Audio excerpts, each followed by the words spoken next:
अरे शिल्पा, तुम यहाँ क्या कर रही हो? जाओ जाकर अपनी जेठानी के लिए कुछ गर्मा गर्म पका कर लाओ। जी माँ जी, अभी जाकर लाती हूँ। शिल्पा ऐसा कहकर रसोई में चली जाती है, जिसके बाद कोकिला अपनी बड़ी बहू निरंजना से कहती है, अरे निरंजना बहू, इस समय तुम्हें अपना अच्छे से ख्याल रखना चाहिए। तुम तो जानती हो ये दौर बहुत नाजुक होता है। हाँ हाँ, मैं जानती हूँ, आप चिंता मत कीजिए, मैं अपना अच्छे से ख्याल रखूंगी। कोकिला ने 1 साल पहले ही अपने दोनों बेटों की शादी एक साथ की थी, लेकिन शादी के पूरे 1 साल बाद उसकी बड़ी बहू, जो कि बहुत सुंदर और गोरी थी, वो गर्भवती होती है।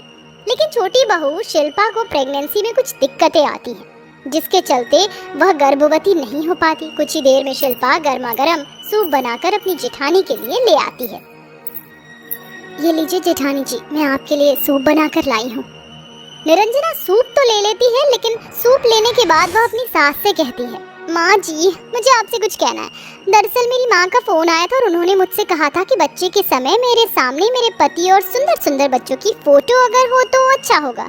जो दिखने में गोरे हो तभी बच्चा गोरा पैदा होगा। हाँ हाँ बहू, ये तो तुम्हारी माँ ने बिल्कुल सही कहा है। चिंता मत करो, कल ही मैं तुम्हारे कमरे में चारों तरफ गोरे बच्चों की फोटो लगवा दूंगी। हाँ हाँ, ये तो ठीक ही है, लेकिन अगर आप शिल्पा को भी मुझसे थोड़ा दूर रखो तो अच्छा होगा। कहीं शिल्पा के काले रंग का परछावा मेरे होने वाले बच्चे के ऊपर ना पड़ जाए। ये सुनकर शिल्पा को थोड़ा बुरा लगता है। कोकिला शिल्पा की तरफ देखकर कहती है, शिल्पा, कल से तुम निरंजना के आसपास मत जाना। ऐसा कहकर कोकिला वहाँ से चली जाती है, जिसके बाद बेचारी शिल्पा मायूस होकर कमरे से बाहर निकल जाती है। तभी उसे बाहर कोकिला मिल जाती है और उससे कहती है, अरे बहू, मुझे माफ करना, मैं ऐसा चाहती तो नहीं थी, लेकिन तुम तो जानती हो हमारे घर का ये पहला बच्चा होगा और मैं कुछ भी ऐसा नहीं चाहती जिससे बड़ी बहू को तकलीफ हो। कोई नहीं माँ जी, मुझे इसमें कोई आपत्ति नहीं, मेरा रंग काला है, इसमें मेरी ही गलती है। ऐसा कहकर शिल्पा घर के कामों में लग जाती। देखते ही देखते कुछ दिन बीत जाते। एक दिन शिल्पा रसोई में खाना बना रही होती। खाना बनाते बनाते अचानक से उसको चक्कर आते हैं और वो रसोई में ही बेहोश हो जाती। तभी वहाँ विशाल आ जाता है। अरे अरे, ये क्या? शिल्पा, शिल्पा उठो। शिल्पा, क्या हुआ तुम्हें? शिल्पा को इस हालत में देखकर विशाल बहुत ज्यादा घबरा जाता है। वो उसे अपनी गोदी में उठाकर फौरन हॉस्पिटल ले जाता है, जहां शिल्पा का टेस्ट होता है। टेस्ट होने के बाद डॉक्टर विशाल के पास आते हैं और उससे कहते हैं, अरे मुबारक हो, आपकी पत्नी माँ बनने वाली है। डॉक्टर की बात सुनते ही विशाल बहुत खुश हो जाता है और अपनी पत्नी शिल्पा के पास पहुंचकर उसे गले से लगाकर कहते हैं, मुबारक हो तुम्हें, तुम माँ बनने वाली हो और मैं पिता बनने वाला हूँ। आखिरकार तुमने मुझे ये दिन दिखाई दिया। विशाल तो बहुत खुश होता है, लेकिन जब वह अपनी पत्नी को वापस घर लाकर घर के सभी सदस्य को इसके बारे में बताता है तो सभी लोग इस बात को नजरअंदाज कर देते हैं। अरे तो क्या हुआ, सिर्फ और सिर्फ गर्भवती ही तो हुई है, कौन सा तीर मारा है? अब मुझे ही देख लो, मेरा दूसरा महीना चल रहा है। वैसे भी इसका तो हमेशा का ही है, देख लेना, आज तो गर्भवती हो गई, लेकिन कुछ दिन में ही इसकी तबीयत खराब हो जाएगी और सब कुछ खत्म हो जाएगा। ऐसा कहकर कोकिला वहाँ से चली जाती है। देखते ही देखते कुछ महीने बीतने लगते हैं। बेचारी शिल्पा का पेट कुछ ही दिनों में निरंजना के पेट से भी ज्यादा बड़ा दिखने लगता है, जिसके चलते निरंजना को अजीब सा लगता है और वह अपनी सास से कहती है, जरा मेरी देवरानी का पेट तो देखो माँ जी, ऐसा लग रहा है जैसे पेट के अंदर ईंट पत्थर भर लिए। अरे दिखा लो डॉक्टर को, ये हकीकत में गर्भवती है भी या नहीं। ये सब विशाल सुन लेता है। जब से शिल्पा के गर्भवती होने का पता चला है, मैं एक बार भी उस डॉक्टर के पास चेकअप करवाने नहीं लेकर गया हूँ। चलो शिल्पा, आज मैं तुम्हें डॉक्टर के पास चेकअप के लिए लेकर जाऊँगा। विशाल अपनी पत्नी शिल्पा से बहुत प्यार करता था। उसे शिल्पा के रंग रूप से कोई मतलब नहीं था, क्योंकि उसे शिल्पा का व्यवहार बहुत भाता था।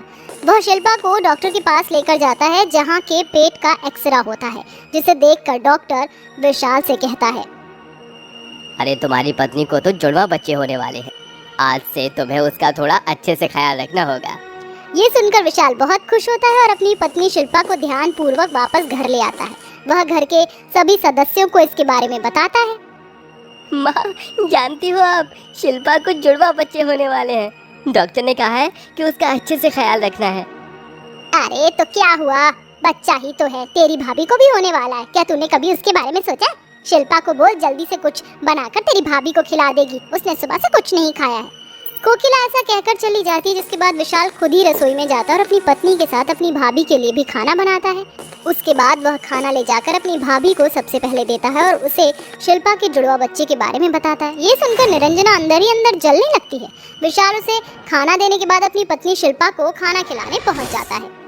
अजी, आपको ये सब करने की क्या जरूरत थी? मुझसे कह दिया होता, मैं खुद ही बना देती।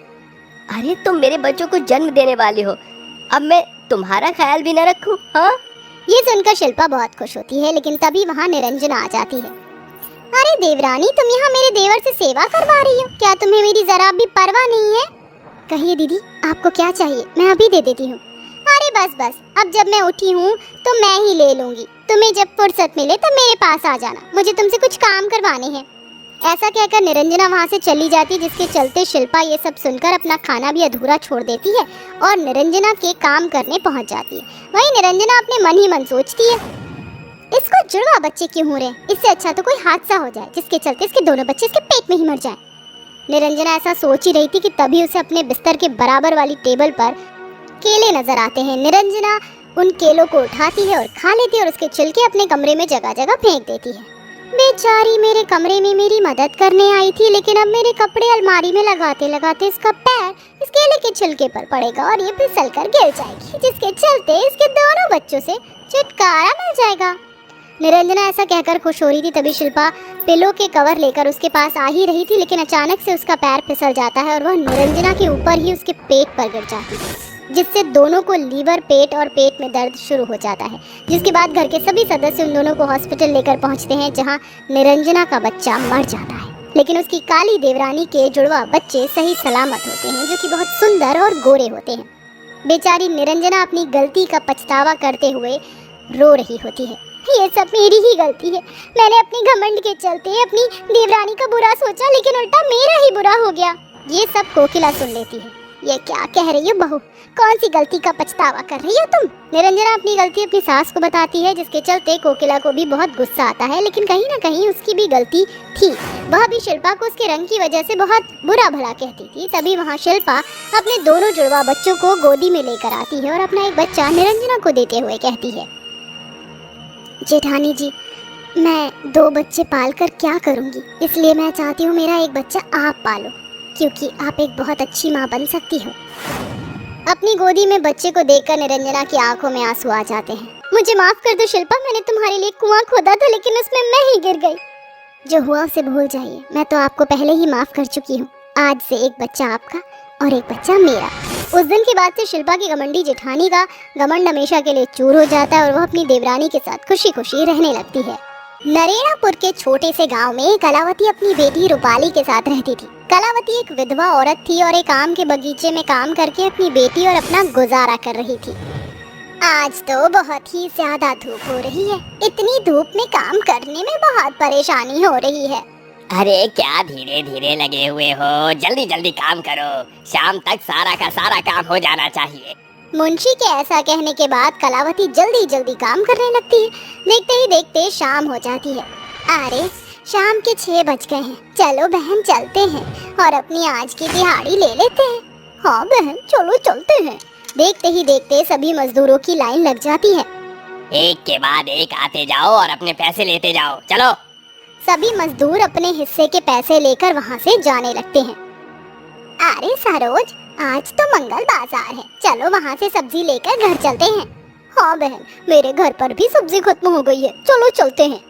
कलावती सरोज के साथ सब्जी मंडी में पहुँच जाती है, जहाँ पर सबसे सस्ती से सस्ती सब्जियाँ ढूंढती है और खरीदने के बाद वह अपने घर के लिए निकल पड़ती है। चलो बहन, मेरा घर तो आ गया है, तुम ध्यान से जाना, आगे का रास्ता बहुत ज्यादा खराब है और तो और गांव में लाइट भी नहीं आ रही है, अंधेरे में ध्यान से चलना। सरोज की बात सुनने के बाद कलावती आगे की तरफ बढ़ने लगती है। चलते चलते चारों तरफ से घना अंधेरा और शांति नजर आती है। वह अंदाजा लेकर सीधा सीधा चलती रहती है। अंदर से उसे थोड़ी घबराहट भी होती है।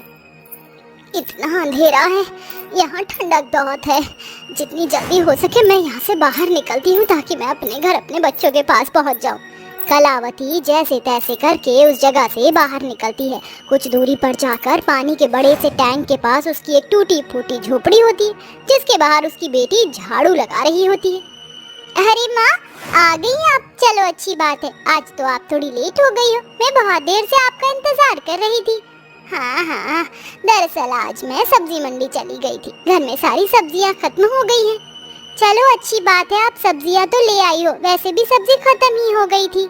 मीना अपनी माँ कलावती के हाथों से थैला पकड़कर अंदर ले जाती है, जिसके बाद कलावती अपने मुंह हाथ धोने लगती है और मीना सब्जियां निकाल कर खाना बनाना शुरू कर देती है। कुछ ही देर में खाना बनकर तैयार हो जाता है। ये लो माँ, खाना खा लो। दोनों माँ बेटी खाना खाने लगती हैं, लेकिन तभी उन्हें अपनी झोपड़ी के बाहर से एक आवाज आती है। अरे कौन रहता है यहाँ? बाहर निकलो जरा। कलावती अपना खाना छोड़कर बाहर निकलती है। हाँ, क्या बात है? आप लोग कौन हो? देखिए, ये जगह सरकारी जगह है, आप यहाँ नहीं रह सकती हो। आपको ये जगह खाली करनी होगी। मैं यहाँ कई सालों से रह रही हूँ। आज तक यहाँ कोई नहीं आया और फिर मैं यहाँ से कहाँ जाऊँगी? मेरी बेटी और मेरा इस जगह के अलावा और कोई ठिकाना नहीं है। देखो, हम कंस्ट्रक्शन वाले हैं, हमें ये जगह खाली चाहिए ताकि हम यहाँ इस छोटे पानी के टैंक को बड़ा बना सके। कलावती बहुत ज्यादा परेशान हो जाती है। उसे कुछ समझ नहीं आता। ना चाहते हुए भी उसे अगले दिन सुबह अपनी बेटी के साथ वो जगह खाली करके जाना पड़ता है। माँ, अब हम लोग कहाँ जाएंगे? कहीं तो जाना ही होगा बेटी। कलावती और मीना चलते चलते आम के बगीचों के पास पहुँच जाते हैं, जहाँ पर उन्हें एक खाली टूटी फूटी झोपड़ी नजर आती है। लगता है कि इस झोपड़ी में कोई नहीं रहता। चलो हम इसके अंदर चलते हैं और यहीं रह लेंगे। दोनों माँ बेटी अंदर पहुंच जाती हैं। उस झोपड़ी में एक बूढ़ी औरत अपनी आखिरी सांसें गिन रही थी। हे भगवान, मुझे अपनी शरण में ले ले। क्यों मुझे दुख दे रहा है? माँ जी, आपको क्या हुआ है और आप इस तरह भगवान को याद क्यों कर रही हो? चिंता मत करो, आप बिल्कुल ठीक हो जाओगी। तुम कौन हो और यहाँ क्या कर रही हो? खैर, जो भी कोई हो, मुझे लगता है कि ये मेरी आखिरी वार्तालाप है। जाने से पहले मैं तुम्हें एक सच बताना चाहती हूँ। क्या बताना चाहती हो आप? बताओ। ये जो आम का बगीचा है, ये कोई मामूली बगीचा नहीं है। ये एक जादुई बगीचा है। क्या कहा?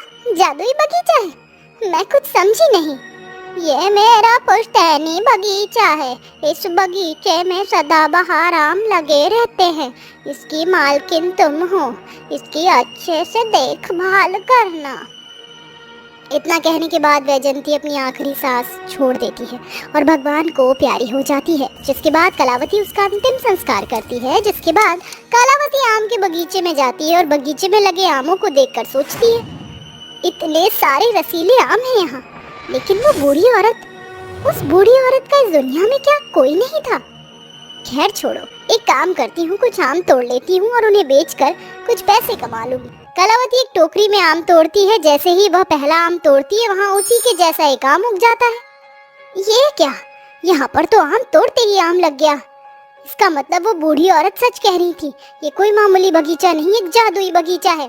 तभी मीना भागते हुए कलावती के पास आती है और उससे कहती है, माँ, आपको पता है, ये बगीचा सचमुच में जादुई बगीचा है। वो औरत सच ही बोल रही थी। यहाँ तो मर्जी आम तोड़ लो, वो अपने आप वैसे ही अचानक से उग जाता है। देखो, मैं आपको दिखाती हूँ। ऐसा कहकर मीना भी एक आम तोड़ती है, जिसके बाद वहाँ पर अचानक से एक आम अपने आप उग जाता है। बेटी, परेशान होने की जरूरत नहीं है। मैंने भी ये करिश्मा अपनी आंखों से खुद देखा है। ये समझो, ऊपर वाला जब भी देता है, छप्पर फाड़ कर ही देता है। लगता है हमारी किस्मत ही बदल गई। कलावती और उसकी बेटी मीना दोनों ही कई सारी टोकरियों में आम भरकर बाजार में बेच देती हैं, जिसके चलते उन्हें अच्छे खासे पैसे मिल जाते हैं। देखते ही देखते वो आम बेचकर अपना खुद का एक घर खरीद लेती हैं और ये सब एक दिन मुंशी देख लेता है। अरे बाबा, क्या बात है! मुझे तो यकीन ही नहीं होता, ये सड़क छाप गरीब इतनी अमीर कहाँ से हो गई? इसके पास इतना बड़ा घर कहाँ से आया? मुंशी इस बात को गांव में और भी आदमियों में फैला देता है, जिसके बाद सभी हैरान रह जाते हैं। अरे लगता है इसने कोई चोरी और डकैती की है, लेकिन इस छोटे से बगीचे से ये इतना पैसा कैसे कमा सकती है? आज इस बात का पता लगा कर ही रहेंगे। मेरा इस पूरे गांव में सबसे बड़ा आम का बगीचा है। इतना पैसा तो मैं भी नहीं कमा रहा जितना ये छोटे से बगीचे से कमा रही है। रात होते ही इसके आम के बगीचे का राज ढूंढने चलेंगे। रात के समय मुंशी गांव के कुछ आदमियों के साथ कलावती के बगीचे में घुस आता है। कितने रसीले आम हैं, इन्हें देखकर तो खाने का मन कर रहा है। वैसे भी किसी को क्या पता चलेगा, एक तोड़ ही लेता हूँ। मुंशी जैसे ही एक आम तोड़ता है, उस आम की जगह पर दूसरा आम उग जाता है। अरे वाह, देखो तो सही, ये तो जादुई आम का बगीचा है। इन पेड़ों के ऊपर कोई भी आम तोड़ो तो अपने आप उसी जगह दूसरा आम उग जाता है। चलो भाइयों, एक काम करते हैं, इन पेड़ों को ही काट कर ले जाते हैं। एक एक हम सभी लगा लेंगे अपने अपने घर के बाहर। वो सभी आदमी आरी लेकर पेड़ों को काटने ही वाले होते हैं कि तभी वहाँ बूढ़ी औरत की आत्मा आ जाती है। तुम लोग ऐसे नहीं मानोगे, तुम जैसे लालचियों से मैंने इस आम के बगीचे को कितना बचाया, लेकिन तुम किसी गरीब का भला नहीं होने दोगे। अभी तुम्हें मैं सबक सिखाती हूँ। वो औरत अपनी शक्तियों से उन्हें आसमान में उड़ाकर जमीन पर पटकती है, जिसके चलते उन्हें अपनी गलती का एहसास होता है और वो सभी बूढ़ी औरत की आत्मा से माफी मांगते हैं। हमें माफ कर दो, हमें जाने दो। आज के बाद हम इस जादुई आम के बगीचे में कभी नहीं आएंगे और ना ही कभी लालच करेंगे। हमें माफ कर दो और हमें जाने दो। बूढ़ी औरत की आत्मा उन्हें जाने देती है। उस दिन के बाद से उस जादुई आम के बगीचे की देखरेख कलावती और उसकी बेटी मीना के हाथों में ही होती है और वो अब उस आम के बगीचे के चलते खुशी खुशी अपने जीवन में जीने लगते हैं।